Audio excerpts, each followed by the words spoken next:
அஸ்ஸலாமு அலைக்கும். Welcome to Hasee's recipes Tamil. நம்ம இன்னைக்கு பார்க்க போகிறது ரொம்ப ஹெல்த்தியான ஒரு ஸ்நாக்ஸ் ரெசிபி தான் பார்க்க போகிறோம். எண்ணெயில் பொரிக்காமல் ஸ்நாக்ஸ் சாப்பிடணும் அப்படின்னா நம்ம இது போல் செஞ்சு சாப்பிட்லாம். ரொம்ப ஹெல்த்தியானது. இப்போ நம்ம பார்க்க போகிறது சிக்கன் மோமோஸ் எப்படி செய்யலாங்கிறதான் பார்க்க போகிறோம். செய்கிறது ரொம்ப ஈஸி, டேஸ்ட்டும் ரொம்ப அட்டகாசமாக இருக்கும். வாங்க எப்படி செய்யலான்னு பார்க்கலாம். இது செய்கிறதுக்கு நான் 2 கப் அளவு மாவு எடுத்திருக்கேன். நான் கோதுமை மாவு தான் எடுத்திருக்கேன்.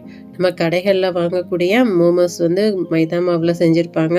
ஆனால் நம்ம முழுக்க நல்ல ஹெல்த்தியான முறையில் தான் இன்றைக்கி மோமோஸ் செய்ய போகிறோம். நம்ம மாவுக்கு தேவையான அளவு உப்பு ஆட் பண்ணிக்கலாம். 2 டேபிள் ஸ்பூன் அளவுக்கு எண்ணெய் ஆட் பண்ணிக்கலாம். நான் கடலெண்ணெய் ஆட் பண்ணியிருக்கேன்.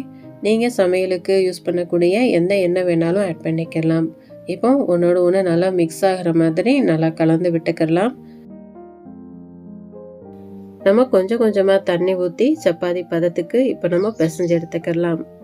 மாவு பிசைஞ்சு எடுக்கிறதுக்குள்ளாரையும் இதான் ஃபர்ஸ்ட் டைம் நம்ம சேனலை பார்க்குறீங்க அப்படின்னா மறக்காமல் நம்ம சேனல் ஹசீஸ் ரெசிபீஸ் தமிழை இது வரைக்கும் சப்ஸ்கிரைப் பண்ணாதவங்க சப்ஸ்கிரைப் பண்ணிக்கோங்க ஃப்ரெண்ட்ஸ். பக்கத்துள்ள பெல் ஐக்கானையும் கிளிக் பண்ணிக்கோங்க, ஆளுங்கிற ஆப்ஷனை கிளிக் பண்ணிக்கோங்க. அப்போ தான் நம்ம போடக்கூடிய எல்லா வீடியோஸும் உங்களுக்கு நோட்டிஃபிகேஷனில் உடனே வரும். நீங்கள் மிஸ் பண்ணாமல் பார்க்க முடியும். மாவை ரொம்ப லூஸாக பிசைஞ்சிடக்கூடாது, கொஞ்சம் திக்காக இந்த மாதிரி பிசைஞ்சு எடுத்துக்கோங்க. அப்போ தான் நமக்கு மோமோஸ் பெர்ஃபெக்டாக வரும். இப்போ நம்ம மாவு சூப்பராக பிசைஞ்சாச்சு. இதுக்கு மேலே கொஞ்சமாக எண்ணெய் ஆட் பண்ணி இதை ஒரு அரை மணி நேரம் நம்ம ஊற வச்சிடலாம். இது ஒரு பக்கம் இருக்கட்டும். இப்போ நம்ம ஸ்டஃபிங் எப்படி பண்ணலான்னு பார்க்கலாம்.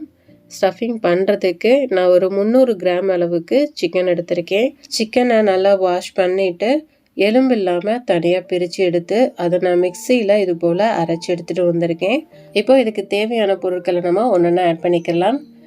ஒரு வெங்காயம் பொடிசாக கட் பண்ணி ஆட் பண்ணியிருக்கேன். ஒரு பெரிய சைஸ் பல்லாரி வெங்காயத்தை நல்லா பொடிசாக கட் பண்ணிவிட்டு இது போல் ஆட் பண்ணிக்கலாம்.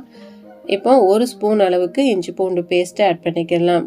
பொடிசாக கட் பண்ண பச்சை மிளகா 2 பச்சை மிளகா நான் ஆட் பண்ணியிருக்கேன். உங்கள் காரத்துக்கு ஏற்ற மாதிரி நீங்கள் கூடவோ குறைவோ அட்ஜஸ்ட் பண்ணிக்கலாம். அரை ஸ்பூன் அளவுக்கு மிளகாய் தூள் ஆட் பண்ணிக்கலாம். காரத்துக்கு ஏற்ற மாதிரி நீங்கள் மிளகாய் தூள் அட்ஜஸ்ட் பண்ணிக்கலாம். 1 ஸ்பூன் அளவுக்கு ஜீரகத்தூள், அரை ஸ்பூன் அளவுக்கு மிளகுத்தூள், 1/4 ஸ்பூன் அளவுக்கு கரம் மசாலா பவுடர் ஆட் பண்ணிக்கலாம். 1 டேபிள் ஸ்பூன் அளவுக்கு எண்ணெய் ஆட் பண்ணிக்கலாம். சமையலுக்கு யூஸ் பண்ணக்கூடிய எந்த எண்ணெய் வேணாலும் ஆட் பண்ணிக்கலாம். தேவையான அளவு உப்பு ஆட் பண்ணிக்கலாம்.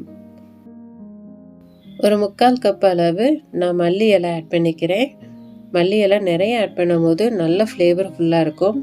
ஒரு 1/4 கப் அளவு புதினா இலை ஆட் பண்ணிக்கலாம். 1 டேபிள் ஸ்பூன் அளவுக்கு சோயா சாஸ் ஆட் பண்ணிக்கோங்க. டேஸ்ட்டை இன்னும் நல்லா பெட்டராக்கிறதுக்காண்டி ஒரு அரை லெமன் ஜூஸ் அளவு நம்ம ஆட் பண்ணிக்கலாம்.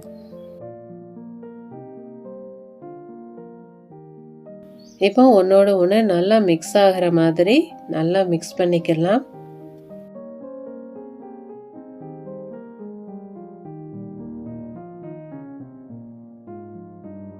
இப்போ நம்மளுடைய ஸ்டஃபிங் சூப்பராக ரெடி ஆயிடுச்சு. இப்போ இதை நல்லா மிக்ஸ் பண்ணி விட்டுட்டு ஒரு மூடி போட்டு மூடி வச்சிடலாம். இப்போ நம்ம மாவு சூப்பராக ஊறிடுச்சு பாருங்கள். இந்த அளவு நல்லா ஊறினதுக்கப்புறமேலு லேசாக இது போல் அழுத்தம் கொடுத்து பிசைஞ்சு எடுத்துக்கோங்க. ஒரு நிமிஷம் அளவுக்கு பிசைஞ்சால் போதும். இப்போ நம்ம பூரிக்கு நம்ம எந்த சைஸில் உருண்டை பிடிப்போமோ அது மாதிரி ஒரு குட்டி உருண்டையாக இதை நம்ம ரெடி பண்ணிக்கலாம்.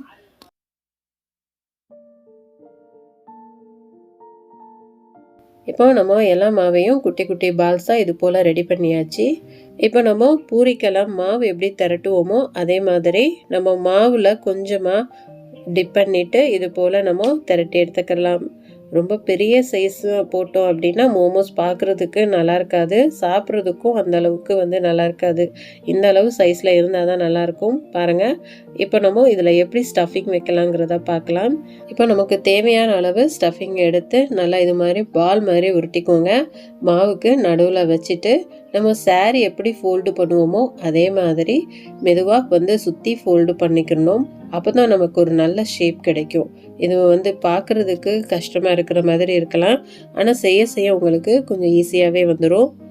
ஃபோல்டு பண்ணதுக்கப்புறமேல இலை மாவையும் இது போல் ஒன்று சேர்த்து லேசாக ப்ரெஸ் பண்ணி ஒரு ட்விஸ்ட்டு கொடுத்துக்கோங்க. அவ்வளோதான், நம்மளுடைய மோமோஸ் சூப்பராக ரெடி ஆயிடுச்சு. இது போல் எல்லா மாவுகள்லையுமே நம்ம ஸ்டஃபிங் வச்சு மோமோஸ் இது போல் ரெடி பண்ணிக்கலாம். ஒருவேளை உங்களுக்கு இது போல் ஃபோல்டு பண்ணுறது கஷ்டமாக இருந்துச்சு அப்படின்னா இது போல் மோல்டு எடுத்துக்கோங்க.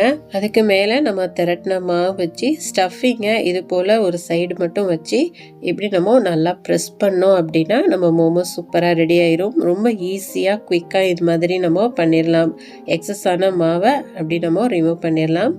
அவ்வளோதான், நம்மளுடைய மோமோஸ் சூப்பராக ரெடி ஆயிடுச்சு பாருங்கள். இப்போ இதை ரெடி பண்ணுறதுக்கு நான் இட்லி பாத்திரம் தான் எடுத்திருக்கேன். நீங்கள் ஸ்டீமர் கூட யூஸ் பண்ணிக்கலாம். ஸ்டீமர் கூட வச்சு இதே மாதிரி எண்ணெயால் க்ரீஸ் பண்ணிக்கோங்க. அப்போ தான் நம்ம மோமோஸ் அதிலேயே ஒட்டாமல் வரும். இல்லைன்னா அந்த மாவு நம்ம இட்லி பாத்திரத்துலேயே ஒட்டுறதுக்கு சான்ஸ் இருக்குது. அதனால் இது மாதிரி எண்ணெயை வச்சு நல்லா க்ரீஸ் பண்ணிக்கோங்க. இப்போ நம்ம ஒவ்வொரு பீஸாக நம்ம வச்சிடலாம். நம்ம சிக்கன் குக் பண்ணாமல் ஸ்டஃபிங் ரெடி பண்ணியிருக்கிறதுனால ஒரு 20 நிமிஷம் நம்ம குக் பண்ணிக்கலாம். 20 நிமிஷத்துக்கு அப்புறமேலே ஓப்பன் பண்ணோம் அப்படின்னா நம்மளுடைய மோமோஸ் சூப்பராக ரெடி ஆயிடுச்சு பாருங்கள். இதோடைய டேஸ்ட்டு ரொம்ப அட்டகாசமாக இருக்கும். கண்டிப்பாக எல்லாருக்குமே ரொம்ப பிடிக்கும். உள்ள நல்லா ஜூஸியாக சாப்பிட்றதுக்கு அவ்வளோ டேஸ்ட்டாக இருக்கும். நம்ம கோதுமை மாவில் செஞ்சுருக்கிறதுனால இது ரொம்ப ரொம்ப ஹெல்த்தியானது. ஹெல்த்தியாக இருக்கணும்னு நினைக்கிறவங்க இதை ஒரு தடவை செஞ்சு பாருங்கள். செஞ்சு பார்த்துட்டு இது எப்படி வந்ததுங்கிறத எனக்கு மறக்காமல் கமெண்ட்டில் ஷேர் பண்ணுங்கள். இந்த வீடியோ கண்டிப்பாக உங்கள் எல்லாருக்குமே யூஸ்ஃபுல்லாக இருக்கும்னு நான் நம்புகிறேன். யூஸ்ஃபுல்லாக இருந்துச்சு அப்படின்னா உங்கள் ஃப்ரெண்ட்ஸ், ரிலேட்டிவ்ஸ் எல்லா பேருக்குமே நிறைய ஷேர் பண்ணி விடுங்க. அவங்களுக்கும் யூஸ்ஃபுல்லாக இருக்கட்டும். மறக்காமல் நம்ம சேனல் ஹசீஸ் ரெசிபீஸ் தமிழை இது வரைக்கும் சப்ஸ்கிரைப் பண்ணாதவங்க சப்ஸ்கிரைப் பண்ணிக்கோங்க ஃப்ரெண்ட்ஸ். நம்ம நெக்ஸ்ட் வீடியோவில் பார்க்கலாம். தேங்க்ஸ் ஃபார் வாட்சிங்.